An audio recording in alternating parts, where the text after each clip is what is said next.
মৰমৰ ছাত্ৰ-ছাত্ৰীসকল, মোৰ নাম অন্তৰা বেনাৰ্জী। মই আজি তোমালোকৰ লগত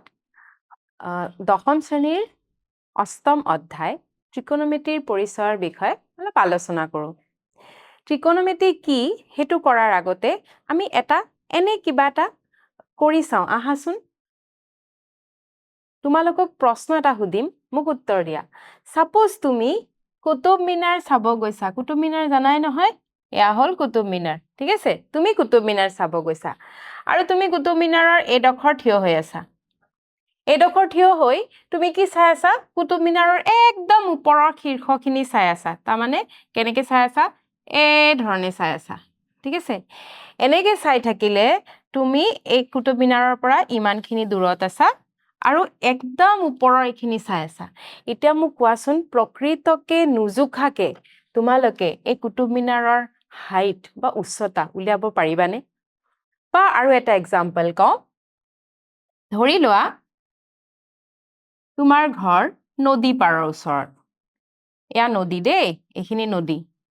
নদী পাৰৰ ওচৰত আৰু তোমালোকে নিজৰ বেলকনিত বহি আছা। এই বেলকনিত বহি নদীৰ সিপাৰত গছপুলি এটা আছে। সেই গছপুলিটোক চাই আছা এনেকে, ঠিক আছে? তেতিয়াহ'লে তোমালোকে এই নদীৰ কিমান বহল সেইটো ক'ব পাৰিবা? প্ৰকৃতকে যদি নুজুখাকে ক'ব পাৰিবানে? পাৰিম। কেনেকৈ পাৰিম? সেইটোৱে হ'ল এটা গণিতৰ বিশেষ কৌশল, যাৰ সহায়ত আমি প্ৰকৃততে নুজুখাকে উচ্চতা বা দৈৰ্ঘ্য সেইবোৰ উলিয়াব পাৰোঁ। সেইটো কি চোৱাচোন? সেইটো হ'ল ত্ৰিকোণমিতি বা ইংলিছত আমি কওঁ ট্ৰিগোনোমেট্ৰি। ত্ৰিগোনোমেট্ৰিৰ নামটো হ'ল এটা গ্ৰীক শব্দ। এইটো TRI ট্ৰাই মানে তিনি, গণ মানে বাহু আৰু মেট্ৰন মানে হ'ল জোখ। এতিয়া তিনিটা বাহু থকা বুলি ক'লে তোমালোকৰ মনলৈ এতিয়া কি আহিছে ভাবা? তিনিটা বাহু যেতিয়াই ক'লো মনলৈ কি আহিলে? ত্ৰিভুজ, হয়। ত্ৰিকোণমিতিত আমি কি কৰিম? ত্ৰিকোণমিতিত আমি ত্ৰিভুজৰ কোণৰ লগত ত্ৰিভুজৰ বাহুৰ যে সম্পৰ্ক সেইটোৱে আলোচনা হয় ত্ৰিকোণমিতিত। এতিয়া তোমালোকে এইটো অধ্যায়ত চব ত্ৰিভুজৰ বিষয়ে আমি আলোচনা নকৰোঁ, আমি অকল সমকোণী ত্ৰিভুজৰ বিষয়ে আলোচনা কৰিম। সমকোণী ত্ৰিভুজৰ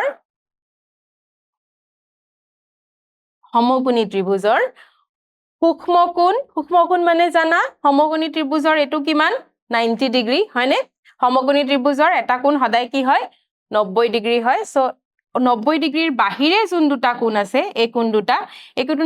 কি হ'ব? সূক্ষ্মকোণ হ'ব। কিয়? কাৰণ ত্ৰিভুজৰ তিনিটা কোণৰ সমষ্টি, এইটো ABC, angle A plus angle B plus angle C, তিনিটা কোণৰ সমষ্টি কিমান? 180 ডিগ্ৰী। তাৰে এংগেল B যদি 90 ডিগ্ৰী হয়, তেনেহ'লে এংগেল A আৰু এংগেল Cৰ সমষ্টি কিমান হ'ব? 90। চ' এই দুটাৰ সমষ্টি যদি 90 হয়, তেনেহ'লে প্ৰতিটো কি হ'ব? সূক্ষ্মকোণ। এতিয়া আমি কি কৰিম এইটো অধ্যায়ত? সমকোণী ত্ৰিভুজৰ সূক্ষ্মকোণবিলাকৰ লগত বাহুবিলাকৰ অনুপাতৰ বিষয়ে আলোচনা কৰিম, যোনটো কোৱা হয় ত্ৰিকোণমিতিক অনুপাত। এতিয়া আমি আকৌ অলপ চাই লওঁ। সমকোণী ত্ৰিভুজৰ বিষয়ে যেতিয়াই মই ক'লো, সমকোণী ত্ৰিভুজত তোমালোকে আৰু এটা বস্তু পাইছিলা, মনত আছে? সমকোণী ত্ৰিভুজত আমি এটা পাইছিলো, সেইটো হ'ল পাইথাগোৰাছ উপপাদ্য। পাইথাগোৰাছ উপপাদ্য পাইছিলা? পাইথাগোৰাছ উপপাদ্যটো কি আছিলে? অতিভুজ স্কুৱেৰ ভূমি স্কুৱেৰ প্লাছ লম্ব স্কুৱেৰ, এইটো আমি পাইছিলো। যেতিয়া আমি এনে সমকোণী ত্ৰিভুজটো চাম, এইটো কোণ 90 হ'লে অতিভুজ কি হয়? 90ৰ অপজিট বা 90ৰ বিপৰীত ফালে যোনটো থাকে সেইটো সদায় কি হয়? অতিভুজ। আৰু এই সমকোণী ত্ৰিভুজ চালে এটো কি হ'ব ভূমি আৰু এটো লম্ব তো এটো হল নৰমাল এটা জেনাৰেলি আমি যেতিয়া সমকোণী ত্ৰিভুজ কম তেতিয়া আমি সমকোণী ত্ৰিভুজৰ 90 ৰ অপোজিট টু অতিভুজ এটো ভূমি আৰু এটো লম্ব আৰু পাইথাগোৰাছ উপপাদ্য অতিভুজ স্কয়াৰ ইকুয়ালস টু ভূমি স্কয়াৰ প্লাস লম্ব স্কয়াৰ এটো ইয়াতে কিয় লিখিলো কাৰণ এটো আমাৰ দৰকাৰ পৰিব তাৰ পিছত এতিয়া আমি বাৰু এটো নৰমাল সমকোণী ত্ৰিভুজ কলো এতিয়া আমি ত্ৰিকোণমিতিক অনুপাতত যেতিয়া সূক্ষ্মকোণ সাপেক্ষে লম তেতিয়া অতিভুজটো সেম থাকিব কিয় কাৰণ অতিভুজ মানে হল 90 ৰ অপোজিট কৈছে 90 ডিগ্ৰীৰ বিপৰীত মানে হেতু হল অতিভুজ সো এটো যদি 90 হয় ধৰি লোৱা বি এটো এ এটো সি তেতিয়া হলে 90 ৰ অপোজিট এটো মানে হল অতিভুজ এটো সদায় একে থাকিব মানে যত 90 আছে যোনটো কোণ সমকোণ তাৰ বিপৰীতটো সদায় অতিভুজ হেতু লৈ কোনো ডাউট ৰাখিব নালাগে এতিয়া কি হ'ব অলপ ডিফাৰেন্স হ'ব ভূমি আৰু লম্বলে এতিয়া ভূমি আৰু লম্বৰ ডিফাৰেন্সটো কি হ'ব সোৱা যদি আমি এটো কোণ সাপেক্ষে লওঁ এংগেল এ তেতিয়া এংগেল এ ৰ যোনটো বিপৰীত হেতু হ'ব আমাৰ লম্ব ঠিক আছে আৰু এংগেল এ ৰ সন্নিহিত যোনটো বাহু হেতু কি হ'ব ভূমি বুজি পাইছা এটোৱে ডায়াগ্ৰাম যদি আমি অকমান বেলেগকে লওঁ ধৰা এতিয়া যদি আমি সি কোণ সাপেক্ষে লওঁ এটো বি আছিলে এটো এ আছিলে এটো সি সো বি ৰ অপোজিটটো কি হয় বি বা সমকোণ তাৰ বিপৰীতটো কি হ'ব বিপৰীত বাহু অতিভুজ এতিয়া যদি আমি সি কোণ সাপেক্ষে লওঁ সি কোণ সাপেক্ষে ললে সি কোণৰ বিপৰীত বাহু কি হ'ব লম্ব সি কোণৰ বিপৰীত বাহু লম্ব হেতুৱে হল ত্ৰিকোণমিতিক অনুপাত যেতিয়া উলাম তোমালকে এই বস্তুটো ক্লিয়াৰ থাকিব লাগিব কি আমি কোনটো কোণ সাপেক্ষে লৈ আছো যদি এ কোণ সাপেক্ষে লওঁ তেন্তে এ ৰ বিপৰীত বাহুটো হল লম্ব যদি সি কোণ সাপেক্ষে লওঁ তেন্তে সি ৰ বিপৰীত বাহুটো হল লম্ব আৰু সি ৰ লগত থকা বা সি ৰ সন্নিহিত বাহুটো যোনটো হেতু হৈ যাব ভূমি ঠিক আছে এতিয়া আমি ইয়াতে বাৰে বাৰে অতিভুজ লম্ব ভূমি ইমান লৈ নাথাকো আমি কি কৰিম ভূমিক আমি বি হিচাপে ধৰিম কাৰণ ভূমিক ইংলিছত কোৱা হয় বেস লম্ব পি হিচাপে ধৰিম পাৰপেন্ডিকুলাৰ আৰু অতিভুজক কি বুলি ধৰিম এইচ হিচাপে ধৰিম হাইপোটেনাস ঠিক আছে এতিয়া মই তোমালোকক কি কৈছিলো যে আমি ত্ৰিকোণমিতিক ইয়াতে আমি কি কৰিম ত্ৰিকোণমিতিক অনুপাতৰ বিষয়ে আলোচনা কৰিম আজিৰ ক্লাছত সো এতিয়া ত্ৰিকোণমিতিক অনুপাত বুলি ক'লে তোমালোকক আৰম্ভণিতে কৈছো সূক্ষ্মকোণৰ লগত বাহুবিলাকৰ অনুপাত সো বাহুবিলাকৰ অনুপাত যদি আহে এতিয়া বাহুবোৰ কি আছে চোৱাচোন বাহুবোৰ কি আছে ভূমি আছে অতিভুজ আছে লম্ব আছে হয়নে সো মই আৰু ভূমি অতিভুজ লম্ব নিলিখি বি এইচ আৰু পি হিচাপে লিখো তাৰ মানে অনুপাতবোৰ হ'ব পাৰে পি বাই এইচ দেন হ'ব পাৰে বি বাই এইচ পি বাই বি উল্টাও হ'ব পাৰে কি হ'ব পাৰে এইচ বাই পিও এটা অনুপাত হ'ব পাৰে দেন এইচ বাই বিও এটা অনুপাত হ'ব পাৰে দেন বি বাই এইচও এটা অনুপাত হ'ব পাৰে পাৰেনে বাহুৰ অনুপাত বুলি কৈছো সো যিমান পসিবল আছে বাহুৰ অনুপাত এই ছয় ধৰণে হ'ব পাৰে সো এই ছয় ধৰণে বাহুৰ অনুপাত লিখিলো এতিয়া বাহুৰ অনুপাতৰ লগত কোণৰ যোনটো ৰিলেশন হেতু কি হ'ব পি বাই এইচ মানে হল পি বাই এইচ যদি আমি এ কোণ সাপেক্ষে লওঁ এ কোণ সাপেক্ষে হিচাপে লিখিছো ধৰা এৰ সাইন যোনটো শৰ্ট লিখিম আমি সাইন এ ঠিক আছে তেনেকে বি বাই এইচ টো কি হয় কোস এৰ কোসাইন যোনটোক আমি লিখিম কস এ মই আৰু এবাৰ লিখাই দিওঁ তাৰ মানে আমি এনেকে লিখিম এৰ সাইন যোনটো শৰ্ট হল সাইন এ এটো কি হয় পি বাই এইচ ঠিক আছে দেন এৰ কোসাইন মানে এইটো এই প্ৰথম তিনিটা লম লৈ শৰ্ট হল cos a এইটো হল b by h then a ৰ tangent যোনটো short hall tan a hall p by b ঠিক আছে আৰু যে তিনিটা দিছিলো চোৱা আৰু তিনিটা দিছিলো নাই এই তিনিটা হল এটো হল এটো হল এটো হল আৰু যে তিনিটা দিছো এই তিনিটা চোৱাচোন ইয়াৰ ৰেচিপ্ৰকাল নহয় জানো অনন্যক নহয় জানো এটো আছে p by h এটো আছে h by p এটো আছে b by h এটো আছে h by b এটো p by b ইয়া b by h সো যেহেতু অনন্যক হয় সো এটো আমি কি হ'ব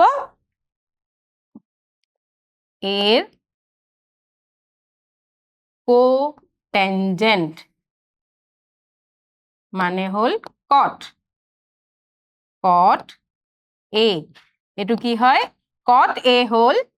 tan a এর রেসিপ্রোকাল মানে 1 by tan a যোনটো হৈ যাব b by p ঠিক আছে then a এর secant sec a secant মানে a খিনি sec a hall 1 by cos a cos a টো কি আছিলে চোৱাচোন cos a আছিলে b by h সো এটো হৈ যাব h by b then a এর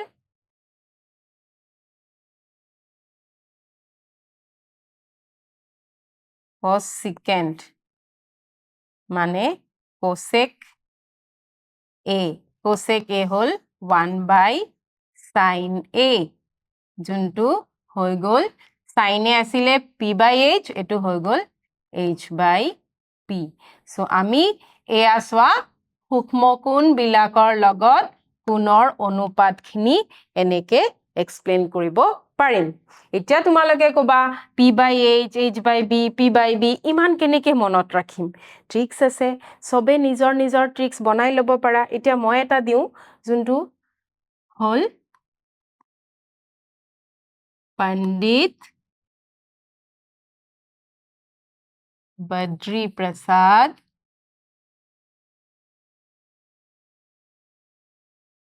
हर हर बोलो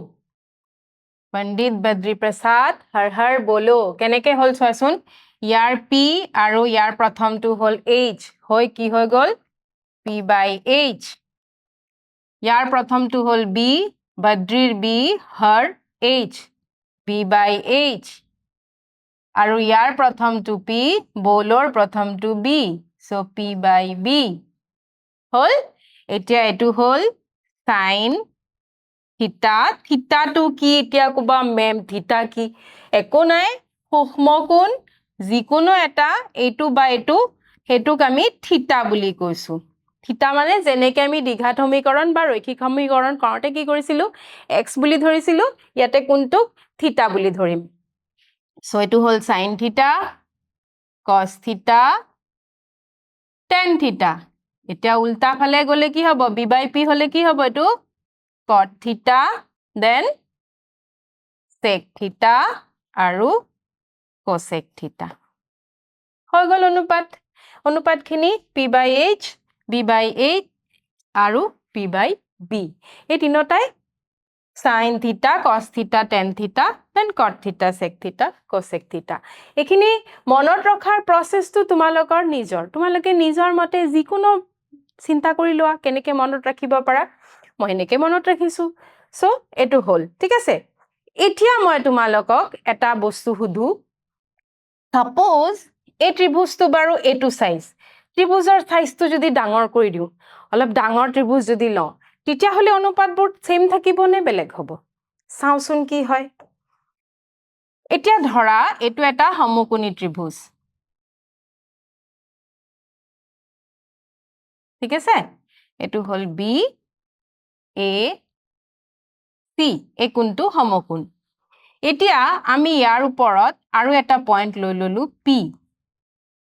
বা p ললে আমাৰ দিগদাৰ হ'ব পাৰে আমি কি কৰো এটো p নলৈ আমি এটো S লওঁ আৰু এটো T লওঁ এনেকে আৰু এটা টানি দিওঁ ঠিক আছে সো এটা দুটা ত্ৰিভুজ হল এটো 90 এটো 90 সমান্তৰালকে টান দিছো ন সো এটো 90 এতিয়া কথাটো হৈছে এ কোণ এটো কোণ সাপেক্ষে যদি এটো থিতা হয় সো এ কোণৰ সাপেক্ষে এটো কি হ'ব 90 ৰ অপোজিট মানে এটো হল অতিভুজ এটো সাইড আমাৰ অতিভুজ ঠিক আছে থিতাৰ সংলগ্ন সন্নিহিতটো কি হ'ব এটো ভূমি আৰু থিতাৰ অপোজিটটো হল লম্ব এতিয়া আমি চেক কৰিম যে যদি আমি ত্ৰিভুজৰ সাইজটো ডাঙৰ বা সৰু লওঁ কি হয় তেতিয়া এতিয়া চোৱাচোন ইয়াতে দুটা ত্ৰিভুজ আছে হয়নে ত্ৰিভুজ দুটা কি এটা হল AST আৰু এটা হল ABC বা ACB ঠিক আছে সো ত্ৰিভুজ দুটা কি এটা ত্ৰিভুজ হল AST আৰু এটা ত্ৰিভুজ হল ACB এতিয়া চোৱা এই যে দুটা ত্ৰিভুজ ললো ত্ৰিভুজ দুটা সদৃশ হয়নে নহয় কেনেকে কম ফাৰ্স্ট হল এ কোণ দুটাৰে কি হয় 90 আৰু থিতাটো কি কোণ উমৈহতীয়া কোণ হয়নে সো এটা এংগেল বি আৰু এংগেল টি এই দুটা সমান কাৰণ দুটাই 90 আৰু থিতাটো হল বা এংগেল এ দুটাৰে আছে দুটাতে আছে এংগেল এ আৰু দুটাই কি হয় উমৈহতীয়া কোণ বুলিলে এ শৰ্ত মতে ত্ৰিভুজ দুটা সদৃশ এতিয়া যদি ত্ৰিভুজ দুটা সদৃশ হয় ত্ৰিভুজ দুটা সদৃশ হোৱাৰ পিছত আমি কি ক'ব পাৰো বাহুৰ অনুপাতবোৰ কি হয় সমান তোমালোকে ত্ৰিভুজ চেপ্টাৰত কৰি আহিছা বাহুৰ অনুপাত সমান বুলি ক'লে আমি কি লিখিব পাৰো AT by AB equals to ST by CB equals to AS by AC এনেকে পাৰি আমি লিখিব হয়নে এতিয়া চোৱা AT by এটো এটা যদি আমি এ দুটা লওঁ তেতিয়া আমি এনেকে লিখিব পাৰিনে AT by ST equals to AB by CB এনেকে পাৰি AT by ST চোৱা AT এটো কি হয় এই ত্ৰিভুজৰ এটো কি হয় ভূমি আৰু ST হল এটো কি হয় ST hall perpendicular so B by P কি হয় B by P hall cot theta ঠিক আছে এতিয়া হেতু ত্ৰিভুজ চাওচোন AB আকৌ হে ডাঙৰ ত্ৰিভুজটোৰ AB কি হয় এটোও ভূমি তাৰ মানে এটো কি হয় B আৰু CB মানে কি এটো কি হয় লম্ব সো এটো B by P কলে এটো কি হ'ব cot theta সো দেখিছা যদিও আমি ত্ৰিভুজ সৰু এটা ডাঙৰ লৈছো কিন্তু ত্ৰিভুজৰ সাইজৰ ওপৰত বা ত্ৰিভুজৰ আকাৰৰ ওপৰত ত্ৰিকোণমিতিৰ এই অনুপাতখিনি নিৰ্ভৰ নকৰে ঠিক আছে আমি ত্ৰিভুজৰ আকাৰ যদি বঢ়াইও দিও হেতু হলেও কি হ'ব আলটিমেটলি অনুপাতবোৰ কি থাকিব একে থাকিছে হয়নে এখিনি ধৰিব পাৰিছা আচ্ছা এতিয়া চাও ত্ৰিকোণমিতি মানে কি তোমালোকক অলৰেডি কলো ত্ৰিকোণমিতি হৈছে গণিতৰ এনে এটা শাখা যিয়ে কোণ আৰু বাহুৰ সম্পৰ্কৰ বিষয়ে আলোচনা কৰে কৈছোৱে এতিয়া ত্ৰিভুজ বুলি কৈছে তোমালোকে কবা আপুনি দেখোন সমকোণী ত্ৰিভুজ কলে একো নাই আমি ত্ৰিভুজৰ পৰা এটা যদি এনেকে লম্ব টানি দিও এটো সমকোণী ত্ৰিভুজ নহব জানো হ'ব তেনেকেও পাৰি কিন্তু তোমালোকৰ এতিয়া নালাগে হেতু তোমালোকৰ অকল সমকোণী ত্ৰিভুজৰ হে লাগিব ঠিক আছে নেক্সট সমকোণী ত্ৰিভুজ এতিয়া সমকোণী ত্ৰিভুজৰ বিষয়ে আমি অলৰেডি জানোৱে যিটো ত্ৰিভুজৰ যিকোনো এটা অন্তঃকোণৰ যোগ 90 ডিগ্ৰী হেতু সমকোণী ত্ৰিভুজ বুলি কোৱা হয় এছৱা এটো 90 সো এটো এটা সমকোণী ত্ৰিভুজ ঠিক আছে সমকোণী ত্ৰিভুজৰ ধৰ্ম এটা কোণ সদায় 90 এটোতো হবই লাগিব সমকোণী ত্ৰিভুজৰ যদি এটা কোণ 90 নহয় তেন্তে সমকোণী হ'ব জানো ত্ৰিভুজটো নহয় সো সমকোণী ত্ৰিভুজৰ এটা কোণ সদায় 90 90 ৰ বিপৰীত বাহুটোৱে হল অতিভুজ তোমালোকক কৈছো এই মাত্ৰ যে 90 ৰ বিপৰীত যোনটো বাহু হেতু কি হ'ব অতিভুজ অতিভুজ সদায় আটাইতকৈ দীঘল বাহু হেতু হয় কিয় হয় কাৰণ এটা সমকোণী ত্ৰিভুজৰ এই কোণটো যদি 90 হয় তাৰ অপোজিটটো কি অতিভুজ এটো জানো এতিয়া অতিভুজ সবতকে ডাঙৰ বা সবতকে দীঘল বাহু কিয় কাৰণ আমি তোমালোকে এটা উপপাদ্য পাইছিলা যে ত্ৰিভুজৰ আটাইতকৈ ডাঙৰ কোণৰ বিপৰীত বাহু ডাঙৰ বা আটাইতকৈ ডাঙৰ কোণৰ বিপৰীত বাহু আটাইতকৈ দীঘল সো এতিয়া চোৱা অতিভুজ সদায় আটাইতকৈ দীঘল বাহু এটো 90 এটো সবতকে ডাঙৰ কোণ তাৰ বিপৰীত বাহুটো কি অতিভুজ সো অতিভুজ আটাইতকৈ দীঘল বাহু হ'ব লাগিব বাকি দুটা অভ্যন্তৰীণ কোণৰ যোগফল 90 ডিগ্ৰীৰ সমান এটো 90 এ দুটাৰ সমষ্টি 90 তেতিয়াহে ত্ৰিভুজটোৰ তিনিটা কোণৰ সমষ্টি কিমান হ'ব 180 ডিগ্ৰী ঠিক আছে সো এটো ঠিকে আছে নেক্সট এটো চোৱা এটো তোমালোকক অলৰেডি কলুৱে থিটা যেতিয়া ইয়াতে আছে লম্ব বিপৰীতটো থিটা সাপেক্ষে এটো বিপৰীতটো লম্ব 90 ৰ অপোজিট হল অতিভুজ আৰু ভূমিটো কি হৈছে থিটাৰ সন্নিহিত বা থিটাৰ লগত যোনটো বাহু আছে হেতু হল ভূমি ঠিক আছে এই কোণৰ সাপেক্ষে থিটা যেতিয়া ইয়াতে আছে এই কোণৰ সাপেক্ষে থিটাৰ অপোজিটটো হল লম্ব থিটাৰ সন্নিহিত যোনটো বাহু হেতু হল ভূমি আৰু 90 ৰ অপোজিট অতিভুজ 90 ৰ অপোজিট অতিভুজটো সদায় ফিক্স কিন্তু হেতু চেঞ্জ নহয় ইয়াত থিটা হৈছে বিবেচনা কৰা কোনটো ইয়াত থিটা যোনটো আমি উলাম এতিয়া চোৱা এংগেল এ আৰু এংগেল সি দুটা বেলেগ বেলেগ আছে ইয়াতে এংগেল এ ইয়াতে থিটা হল এংগেল সি সো এই দুটা ক্ষেত্ৰত অতিভুজটো সেম আছে ঠিক আছে অতিভুজ চেঞ্জ হোৱা নাই চেঞ্জ কি হৈছে এংগেল এ লম্ব হৈছে বিসি এংগেল সি ভূমি হৈছে বিসি ঠিক আছে এংগেল এ ভূমি এবি এংগেল সি লম্ব এবি মানে বেলেগ বেলেগ হৈছে ঠিক আছে সো এইখিনি তোমালোকক অলৰেডি কলুৱে ত্ৰিকোণমিতিক অনুপাত এটা সমকোণী ত্ৰিভুজৰ সূক্ষ্মকোণ বিলাকৰ সাপেক্ষে তাৰ বাহু বিলাকৰ অনুপাতক কোণৰ ত্ৰিকোণমিতিক অনুপাত বুলি কোৱা হয় এটো কৈছোৱে তোমালোকক সমকোণী ত্ৰিভুজৰ সূক্ষ্মকোণ বিলাক দেখিলা নহয় থিটাটো ক'ত আছিল সূক্ষ্মকোণত আছিল সূক্ষ্মকোণ বিলাকৰ সাপেক্ষে তাৰ বাহু বিলাকৰ অনুপাতক কোৱা হয় ত্ৰিকোণমিতিক অনুপাত এতিয়া এইখিনি তোমালোকক কৈছোৱে থিটাৰ সাইন মানে সাইন থিটা হেতু হল p/h থিটাৰ কোসাইন মানে cos থিটা ভূমি বাই অতিভুজ মানে b/h থিটাৰ টেনজেন্ট মানে tan থিটা এটো হল p/b এখিনি আমি পাইছো অলৰেডি নেক্সট থিটাৰ কোটেনজেন্ট বা cot থিটা মানে হল b/p থিটাৰ সিকেন্ট বা sec থিটা মানে হল h/b আৰু থিটাৰ কোসিকেন্ট বা cosec থিটা মানে হল h/p এখিনি অলৰেডি আমি ডিসকাস কৰিছোৱে মনত কেনেকে ৰাখিবা কি ট্ৰিক্সত এটো তোমালোকৰ কথা ওকে নেক্সট এটা কৌশল ইয়াতে এটা দি দিছে হেতু হল pbp bhh এনেকেও যাব পাৰা pbp bhh ইয়াতে sin থিটা ইয়াতে cos থিটা ইয়াতে tan থিটা এফালদি গলে এটো কি হ'ব cot থিটা sec থিটা cosec থিটা আমি অলৰেডি পাইছো এখিনি ঠিক আছে ওকে নেক্সট ত্ৰিকোণমিতিক অনুপাত কেটাৰ মাজৰ সম্পৰ্ক এটো কৈছো তোমালোকক sin থিটা মানে 1/cosec থিটা বা cosec থিটা মানে হল 1/sin থিটা cos থিটা মানে 1/sec থিটা বা sec থিটা মানে 1/cos থিটা এটা আনটোৰ কি হয় ৰেচিপ্ৰকাল বা অনন্যক tan থিটা মানে 1/cot থিটা মানে 1/tan থিটা ঠিক আছে এতিয়া tan থিটা মানে sin থিটা বাই cos থিটা হেতু লিখিছে এটো কেনেকে হয় সোৱাচোন sin থিটা মানে আমাৰ কি আছিল p/h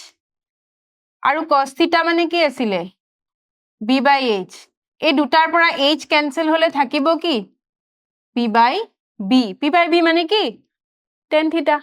আৰু cot থিটা হল tan থিটাৰ অনন্যক বা ৰেচিপ্ৰকাল সো cot থিটা মানে cos থিটা বাই এটো যদি sin থিটা বাই cos থিটা হয় তেন্তে cot থিটা কি হ'ব cos থিটা বাই sin থিটা ঠিক আছে এতিয়া ইয়াৰ পৰা আমি কি শিকিলো আজি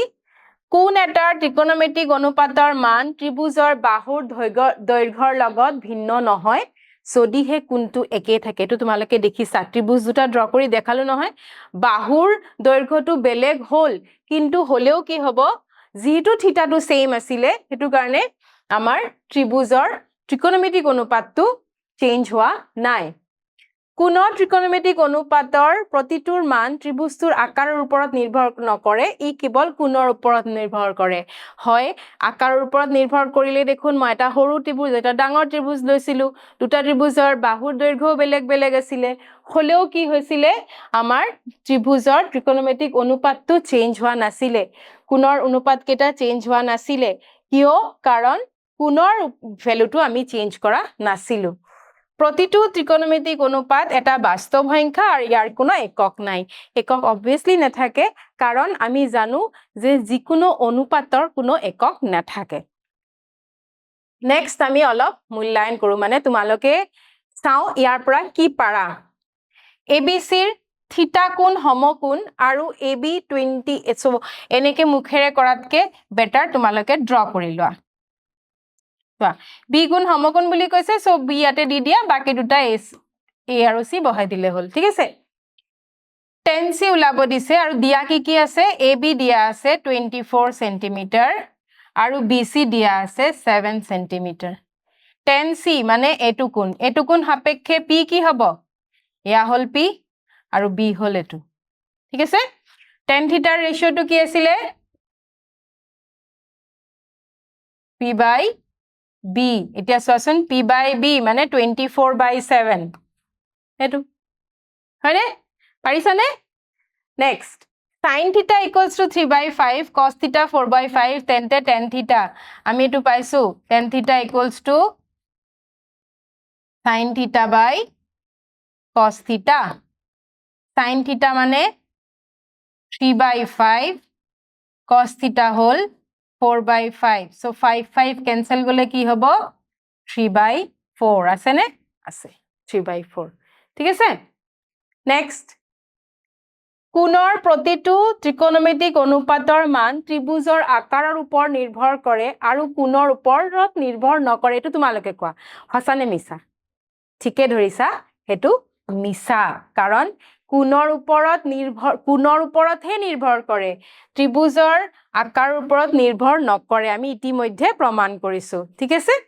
সো মৰমৰ ছাত্ৰ ছাত্ৰীসকল, আজিৰ ক্লাছটো আমি ইয়াতে শেষ কৰিলো।